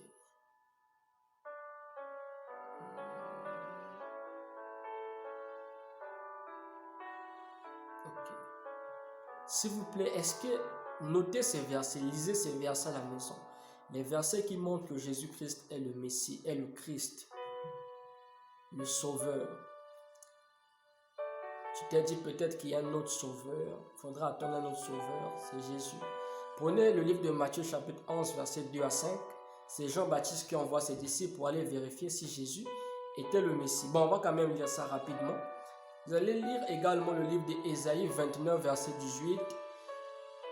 Ésaïe 35, verset 5. Ésaïe 61, verset 3 à 6. Jean 9, verset 32 à 33. Mais on va lire Matthieu. Matthieu, chapitre 11, verset 2 à 3. Lisons au nom du Seigneur. Jean ayant entendu parler dans sa prison des œuvres du Christ, lui fit dire par ses disciples, on parle de Jean, Jean le Baptiste, es-tu, vous voyez que Jean était même en prison, il était mis en prison, il était arrêté. Est-ce que dans le Coran on parle de Jean qui est arrêté? Vous voyez que dans la Bible on vous donne les précisions même de l'histoire de Jean, et la Bible vient avant le Coran. Croyez à la Bible, lisez à la Bible. Alors, on dit ceci, Jean dit, il envoie ses disciples, ils sont allés voir Jésus-Christ au verset 3. du livre de Jean chapitre 11, il est écrit: es-tu celui qui doit venir ou devons-nous en attendre un autre? Verset 4, Jésus leur répondit: allez rapporter à Jean ce que vous entendez et ce que vous voyez. C'est ça le vrai témoin. Verset 5, les aveugles voient. Amen. Les boiteux marchent. Les lépreux sont purifiés. Les sourds entendent. Les morts ressuscitent et la bonne nouvelle est annoncée aux pauvres. Amen. Ce sont les signes qui devaient annoncer la venue de Jésus-Christ. On devait reconnaître le Messie, le Fils de Dieu, à travers ces signes. Vous voyez comme un prophète Ésaïe, il a prophétisé beaucoup sur Jésus. Les versets que je viens de vous donner, Ésaïe 29, verset 18. Je vais vous donner des versets comme Ésaïe 29, verset 18, Ésaïe 35, verset 5, Ésaïe 61, verset 3 à 6. Alors, Jésus même a dit: les Écritures témoignent de moi. Vous verrez ça dans le livre de Jean, chapitre 5, verset 39. Ok. En dehors de ça,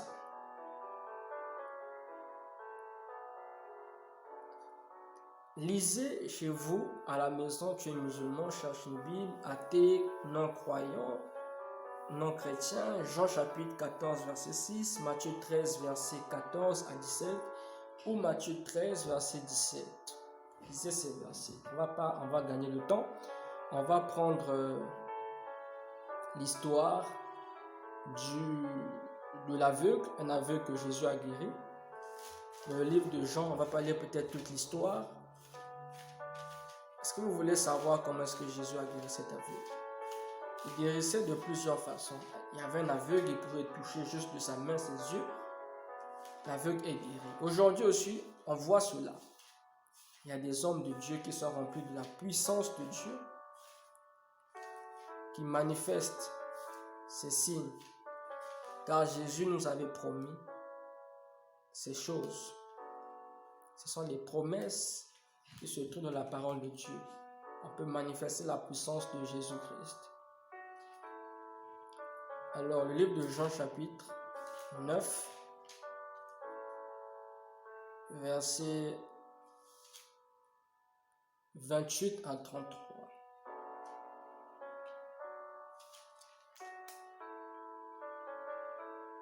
Au verset 9, on va lire le début de l'histoire, Jean chapitre 9, verset 1. Jésus vit en passant un homme aveugle de naissance. Verset 2, ses disciples lui firent cette question: Rabbi, Rabbi qui veut dire maître, qui a péché, cet homme ou ses parents, pour qu'il soit aveugle? Verset 3, Jésus répondit: ce n'est pas que lui ou ses parents aient péché, mais c'est afin que les œuvres de Dieu soient manifestées en lui. Est-ce que vous comprenez? 4. Il faut que je fasse tandis qu'il est jour les œuvres de celui qui m'a envoyé. La nuit vient où personne ne peut travailler. Pendant que je suis dans le monde, je suis la lumière du monde. Amen. Il a dit, la nuit vient où personne ne pourra travailler. Ce n'est pas une nuit physique ou une nuit simple, une nuit spirituelle. Ça sera la fin de toutes choses. Il est venu pour nous.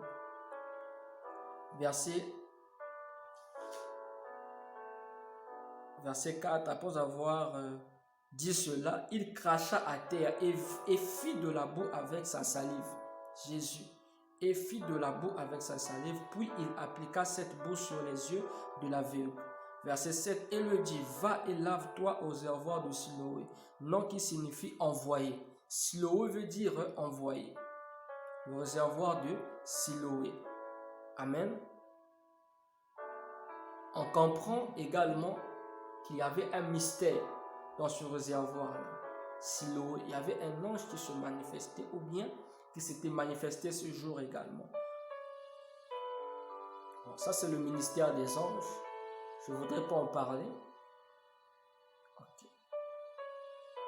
Il dit: va et lave-toi au réservoir de Siloé. On dit ceci, Siloé, nom qui signifie envoyé.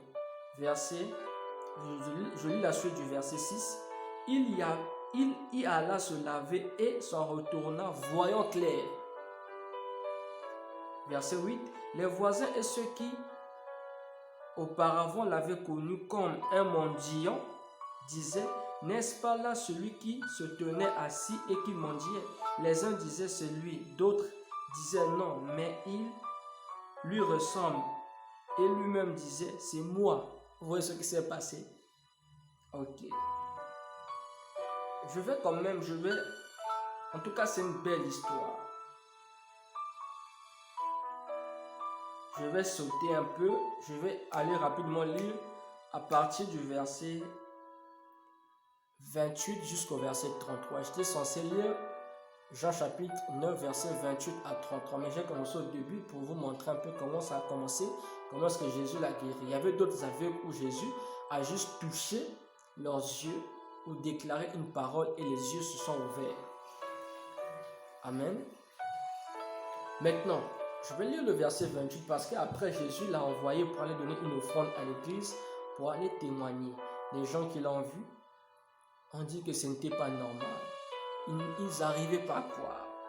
Au verset 28, on dit ceci: ils l'injurièrent et disent, ce sont les gens qui l'ont vu, il était allé au temple: c'est toi qui es son disciple, nous sommes disciples de Moïse. Verset 9, nous savons que Dieu a parlé à Moïse, mais celui-ci, nous ne savons pas d'où il est. Il parlait de Jésus-Christ. Ils ne reconnaissaient pas Jésus. Ils avaient le mal à accepter le Fils de Dieu. Verset 30, cet homme leur dit: il est étonnant que vous ne sachiez d'où il est, et cependant il m'a ouvert les yeux. Ça, c'est l'aveugle. 31, nous savons que Dieu n'exauce point les pécheurs, mais si quelqu'un l'honneur et fait sa volonté, c'est celui-là qu'il exauce. Verset 32, jamais on n'a entendu dire que quelqu'un ait ouvert les yeux d'un aveugle né. Verset 33, si cet homme ne venait pas de Dieu, il ne pourrait rien faire. Amen. Je vais m'arrêter par là. C'est une belle histoire. Même une petite suite de l'histoire que je voulais lire, mais pour gagner le temps. Jésus-Christ est le Messie. Voilà pourquoi quand Jean a envoyé ses disciples, Jésus a dit aux disciples de Jean, Baptiste, le prophète, allez dire que ce qui a été écrit de moi s'est accompli. Parce qu'on avait dit, lui, quand tu devais venir, les aveugles devaient voir, les sourds devaient entendre, les paralytiques devaient marcher. C'est ce que Jésus a fait pour confirmer qu'il était le Messie. Amen. Jésus-Christ est le Messie, le Sauveur des âmes. Et si vous avez besoin, si le message vous touche, trouvez une église évangélique, je vous conseille, une église de Rovère, pentecôtiste, une église baptiste, trouvez une bonne église. Si vous avez accepté Jésus-Christ, le fait d'accepter ce message, vous acceptez l'évangile de Jésus-Christ, vous croyez maintenant qu'il est mort et ressuscité, allez à l'église, allez dire que vous croyez en Jésus, vous voulez recevoir le baptême. C'est très très important. C'est très important, je vous l'assure. Jésus-Christ sauve. Il est temps d'accepter Jésus-Christ comme son Seigneur, son Sauveur. Tu ne sais pas comment faire, tu as encore peut-être peur, tu hésites, mais tu crois à ce que je viens de dire. Prie dans ta chambre, même en cachette. Mais va dans une église, cherche une église. Vous savez, l'église n'est pas une religion, je vous ai dit au début de mon message. L'église, c'est le corps de Christ, donc Christ est la tête. Maintenant, l'église est représentée terrestrement par ce que nous voyons là. Un bâtiment où les gens prient. L'église, c'est l'ensemble des cellules, des membres qui se rassemblent. pour prier, pour adorer Dieu, pour adorer Christ. Amen. Donc, vous allez dans ces assemblées-là, chrétiennes. C'est quoi l'église? Jésus a dit à l'apôtre Pierre, l'un des apôtres, vous pouvez également lire le livre de Pierre, 1 Pierre chapitre 1 verset 10 à 12, où vous lisez tout le chapitre 1, ou tout le livre de Pierre. En tout cas, c'était un apôtre formidable. Jésus a dit, il a promis à l'apôtre Pierre, il dit, tu es Pierre. Il s'appelait Simon. Jésus a donné un nouveau nom, Pierre, en termes d'alliance. Amen. Parce que quand Dieu rencontre un homme, il change souvent son nom. Quand Dieu a rencontré Abraham, il s'appelait Abram ou Abram. Dieu a fait alliance avec Abraham. Il a dit, tu t'appelleras plus Abram ou Abraham, tu t'appelleras Abraham. On a ajouté un H à son nom. Abraham. Plus Abraham, mais Abraham. Ouais. Et Jésus dit, tu es Simon. Je t'appelle Pierre. Il dit, tu es Pierre. Et sur cette pierre, je bâtirai mon église. Il dit, et les portes du séjour des morts, les portes de la mort et du séjour des morts ne préviendront point contre ou sur elle. Allez à l'église. Vous serez épargnés de la mort et du séjour des morts. On va lire Apocalypse 1 verset 8. Pour renforcer ce que je suis en train de dire, c'est parmi les versets que je vous ai donnés à lire. Apocalypse chapitre 1. Verset 8, il est écrit, je suis l'alpha et l'oméga, dit le Seigneur Dieu. C'est Jésus qui est en train de parler. Parce que Jésus se révèle dans le livre de l'Apocalypse à travers l'ange qu'il a envoyé à l'apôtre et prophète Jean. C'est Jésus qui parle. Verset 8.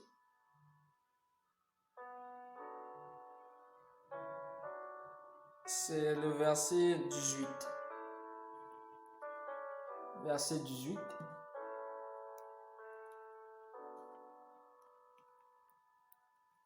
Il dit ceci.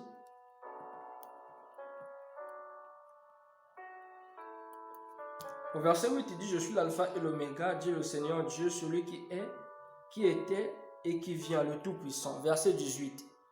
Je suis dans le chapitre 1 du livre d'Apocalypse, qui veut dire révélation, qui veut dire consommation, fin. Il y a beaucoup de définitions du mot Apocalypse, ce qui doit venir. Ok, ça annonce les choses passées, présentes et futures. Des temps de la fin. Apocalypse chapitre 1 verset 18. Jésus dit, et le vivant. J'étais mort et voici je suis vivant au siècle des siècles. Je lis d'abord le verset 17. C'est Jean qui parle. Il dit, quand je le vis, je tombais à ses pieds comme mort. Il posa sur moi sa main droite en disant, ne crains point. Que Jésus te pose la main. Ne crains point. Verset 18. Il dit, ne point craindre. Je suis le premier et le dernier. Verset 18. Et le vivant. J'étais mort et voici, je suis vivant au siècle des siècles. Je tiens les clés de la mort et du séjour des morts. Qui tient les clés de la mort? Jésus-Christ. Amen. Et du séjour des morts. Si tu es son petit frère, son voisin, son cousin, tu penses que il va te laisser rentrer dans la porte de la mort, du séjour des morts? Ce message est pour toi. C'est l'annonce de la bonne nouvelle. C'est l'évangile de Jésus-Christ. Reçois l'évangile, accepte l'évangile pour être sauvé. Okay. Bon. Le dernier point. Ok, concernant mon point personnel sur la religion islamique, je vais lire les versets. Jean 14, verset 6, je répète, Matthieu 13, verset 14 à 17, ou Matthieu 13, c'est la même chose? Ok. Matthieu 13, verset 14 à 17. Ok. C'est le dernier point de mon message. J'ai parlé de 4 points. Le premier point, je parle de la partie des témoignages des autres et personnels. J'ai parlé de l'évangile de Jésus-Christ. J'ai prié même pour les malades. Si tu veux être guéri, fais un replay et crois à cette prière. Si tu as coupé la vidéo ou tu as fait passer, tu as suivi cette vidéo par partie et tu es tombé sur cette partie, tu as besoin de la guérison, tu as besoin de connaître l'évangile de Jésus. Fais un recul de quelques minutes, tu vas écouter l'évangile. L'évangile guérit, l'évangile sauve, l'évangile transforme, l'évangile de Jésus délivre. Donc, le troisième point, je parle de mon point de vue personnel sur la religion islamique. Ok. Waouh, comment je vais conclure? Comment je vais conclure avec tout ce que j'ai dit? Ok. Pratiquer la religion n'est pas mauvaise, mais connaître Dieu, c'est mieux. Ok, mon point de vue, qu'est-ce que j'en pense? De façon sincère, je vais m'appuyer sur l'Église, sur la Bible. Je ne veux pas inventer les choses.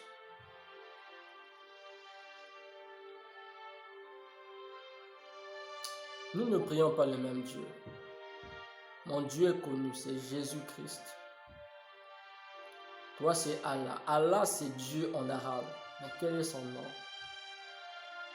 Dans la Bible, il s'appelle l'Éternel. C'est la même chose. Mais quand c'est Jésus-Christ, c'est une autre révélation de son nom que toi, tu ne connais pas, que tu refuses d'accepter.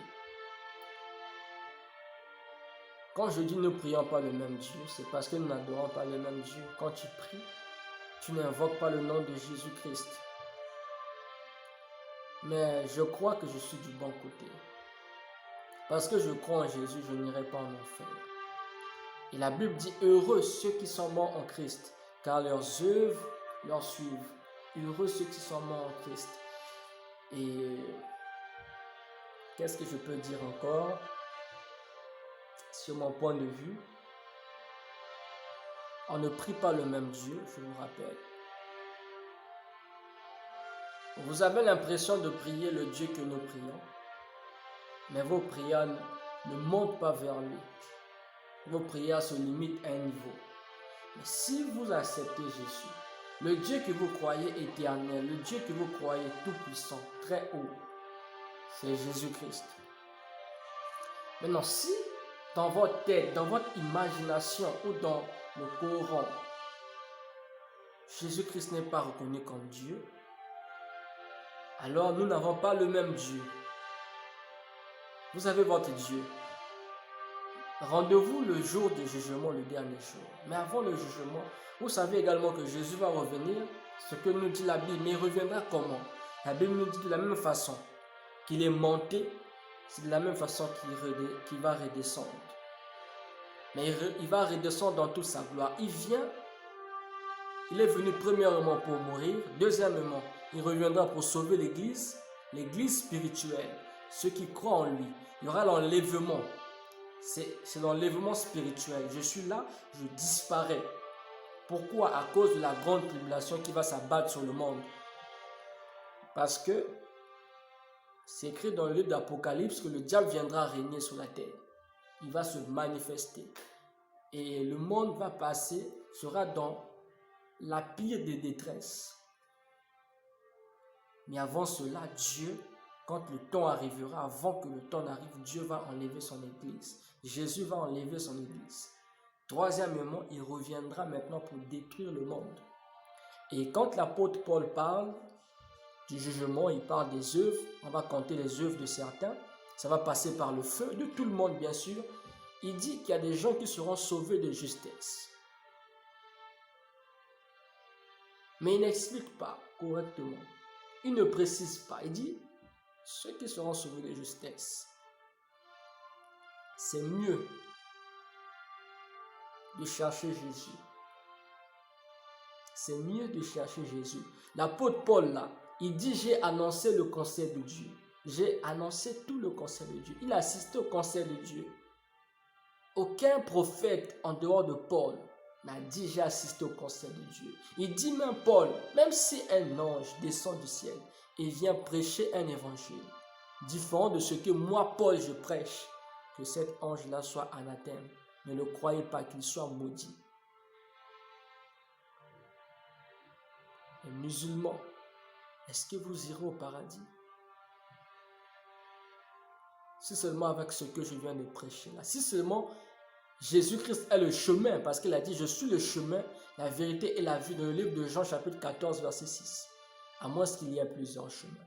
Mais si c'est seulement lui, vous ne croyez pas en lui. La Bible nous dit, si vous ne recevez pas l'évangile, si vous ne vous faites pas baptiser, vous serez condamnés, ce que dit la Bible. J'aimerais m'adresser aux musulmans. Vous serez condamnés si vous n'acceptez pas Jésus-Christ comme le Fils de Dieu, comme Seigneur et Sauveur. C'est ça l'évangile. Si vous n'acceptez pas que Jésus-Christ est mort, il est ressuscité à la croix. Parce que la mission de l'Antichrist, c'est de prouver, c'est de contredire, c'est de se poser à la parfaite volonté de Dieu sur le plan du salut de l'âme, qui consiste à dire, à annoncer, à proclamer que Jésus n'est pas mort. Car si on croit à la mort de Jésus, c'est là que vient notre délivrance, c'est là que vient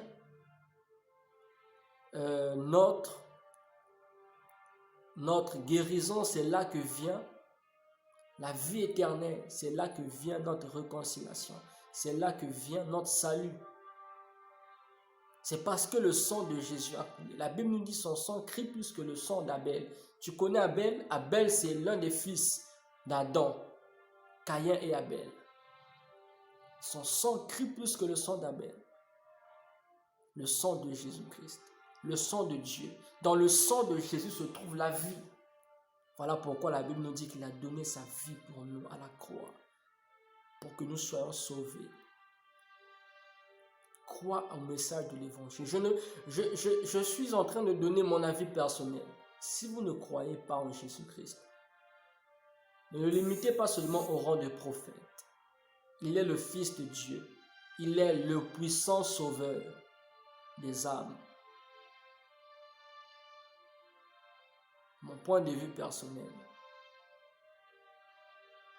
Si vous ne croyez pas en Jésus, vous serez condamné. Donc c'est mieux de chercher Jésus-Christ. Vous pouvez rester dans votre religion ou quoi là, mais cherchez Jésus-Christ. Cherchez le Dieu de Jésus-Christ. Cherchez Jésus-Christ, le Père de Jésus-Christ. Jésus a dit, on a demandé à Jésus, montre-nous le Père. Il dit, depuis que je suis avec vous, depuis que je suis avec vous, vous n'avez jamais su. Il a dit, qui a vu le Fils a vu le Père. Car moi, le Père, nous sommes un. Les disciples ont demandé de montrer le Père. Le Père, c'est Jésus-Christ. Il est Fils, il est Père en même temps. Il n'y a pas de différence. Il n'y a qu'un seul qui est assis sur le trône du ciel. C'est Jésus-Christ. Les anges adorent Jésus. Voilà pourquoi la Bible nous dit que les anges adorent Jésus. Ils adorent le Fils de Dieu. Le Fils de Dieu, c'est Jésus. Dieu, c'est Jésus. Plusieurs versets bibliques nous montrent cela. Donc, si tu ne crois pas en Jésus, ça c'est mon point de vue. On vous a menti sur l'identité et la mission de Jésus sur la terre. C'est mieux de sortir de la religion. Ou si vous avez trop peur, ça va vous faire peut-être du mal ou comment, je ne sais pas. Mais c'est mieux de chercher Jésus. Priez Dieu, invoquez Dieu au nom de Jésus. Dieu vous dira ce qu'il faut faire, s'il faut sortir, s'il faut rester. Et lui-même, il prendra soin de vous. Vous n'êtes pas obligé de sortir, mais vous pouvez prier là-bas Jésus. Invoque Jésus. Tu vas voir que ta vie va changer. Accepte l'évangile. Donc, quand on parle de la religion islamique, le Coran, je ne crois pas à 100% au Coran. Moi, je crois à 100% à la Bible. Ça, c'est mon point de vue. Le Coran peut être un livre inspiré. Oui. Non. Mais la Bible est un livre inspiré par Dieu. Le Coran, je doute encore sur le plan du salut. Mais la Bible, je ne doute pas. Jésus-Christ est vivant. Le Dieu de la Bible n'est pas théorique. On parle d'Ismaël, on parle d'Isaac. Ils sont sortis d'Abraham, oui. On dit que non, la religion islamique vient d'Isaac, oui. D'Ismaël, je dirais plutôt. Mais, quand Jésus vient, il est le Fils de Dieu. Il sait que les religions existent. Il savait que les religions vont naître, mais il a dit, allez par tout le monde, faites des nations mes disciples. De la même façon que Jean-Baptiste a dit, je suis la voix qui crie dans les déserts, aplanissez les montagnes, les vallées, les collines. Ce sont les forteresses que nous avons dans notre tête, qui sont les montagnes, ce qu'on connaît déjà. Tu t'humilies, tu te rabaisses. Jésus a dit, qui sera élevé sera abaissé, qui sera abaissé sera élevé. Qui perdra sa vie pour moi, la retrouvera. Ces paroles sont esprit et vie. Jésus a dit, mes paroles sont esprit et vie. Ce que je vous dis, c'est la vérité. Si tu crois, ça va s'attacher à toi, ça va se manifester. Je vous assure, il savait que Ismaël avait été refoulé, était hors, parce qu'il a grandi hors de la maison de son père Abraham. Celui qui était resté, c'est Isaac. Mais Jésus a dit, allez par tout le monde. Je suis la voix qui crie dans les réseaux sociaux. Jésus-Christ est vivant. Je suis une voix, comme la voix de Jean-Baptiste, qui disait en ce temps, je suis la voix qui crie dans le désert. Mon désert, ce sont les réseaux sociaux. Je suis la voix qui crie dans les réseaux sociaux. Je suis une voix qui vous dit, aplanissez les montagnes. Arrêtez avec ces histoires de religion. Dieu, il ne s'appelle pas religion. Dieu s'appelle l'Éternel. Dieu s'appelle l'Alpha et l'Oméga. Jésus a dit, je suis l'Alpha et l'Oméga. C'est écrit dans le livre d'Apocalypse. Est-ce que vous comprenez? Jésus-Christ, c'est l'Alpha. Je crie, Jésus-Christ est l'Alpha et l'Oméga. Dans les réseaux sociaux, je suis la voix qui crie. Je suis comme Jean-Baptiste, le prophète Jean-Baptiste. Moi aussi, je crie. Je suis une voix. J'insiste. Jésus-Christ sauve. Jésus-Christ, c'est le seul qui peut te sauver de la mort éternelle, du jugement de Dieu. Jésus-Christ sauve, Jésus-Christ guérit. Jésus-Christ transforme les vies. Le diable est un menteur. Les démons sont les serviteurs du diable. Mais Jésus-Christ, c'est le don de Dieu. Jésus-Christ, c'est le don de Dieu. Crois en Jésus-Christ. L'apôtre Paul a dit, si tu crois en Christ, si tu crois en Jésus-Christ, tu seras sauvé, toi et ta famille. C'est écrit dans la Bible. Est-ce que vous vous rendez compte? Tu es la représentation de ta famille. Parce que tu crois, ta famille sera sauvée par toi. Parce que tu as cru aujourd'hui en Jésus-Christ. Mais le salut commence par toi. Le salut commence sur la terre. Parce que ce n'est pas lorsque tu seras mort que tu auras ton salut. Le salut commence maintenant. On obtient le salut sur la terre. Mais le salut, c'est en Jésus-Christ. Si tu crois en Jésus, tu seras épargné du châtiment. Tu seras épargné de l'étang de feu qui est réservé au diable et aux démons qui seront jetés. Je répète, venez à Jésus. Donne ta vie à Jésus. Cherche Jésus. je suis à la fin. Si possible, tu as un moyen, sors de ta religion.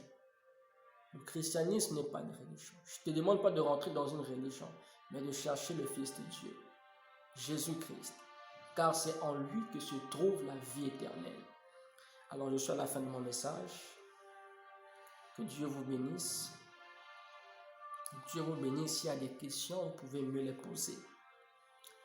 Si tu veux donner ta vie à Jésus-Christ, répète ces paroles après moi. Et tu pourrais également aller rencontrer un homme de Dieu dans une église. Tu dis, répète avec moi, Seigneur, je viens d'écouter la parole de l'évangile. Je reconnais que je suis un pauvre pécheur. Je te prie de pardonner tous mes péchés. Je me répands de tous ces péchés. Je désire te suivre, Jésus. Je t'ouvre mon cœur. Viens dans ma vie. Pardonne-moi. Purifie tous mes péchés. Seigneur, je prie, je te désire. Je crois en toi, Jésus-Christ. Je crois à ta parole. J'ai cru. Deviens mon Seigneur, deviens mon Sauveur personnel. Merci. Je crois maintenant que je suis un enfant de Dieu. Je crois maintenant que tu m'as pardonné. Amen. Merci Jésus. Alors tu es délivré à travers cette prière. Tu es délivré si seulement tu as répété. Tu es délivré, tu es sauvé. Si tu étais malade, tu es guéri de ta maladie. C'est une simple prière. Et tu vas voir, Jésus va se manifester. La vie chrétienne n'est pas trop difficile, n'est pas trop facile. Mais c'est la meilleure vie. Alors que Jésus-Christ te visite, que Dieu vous bénisse. Je vous aime. À la prochaine.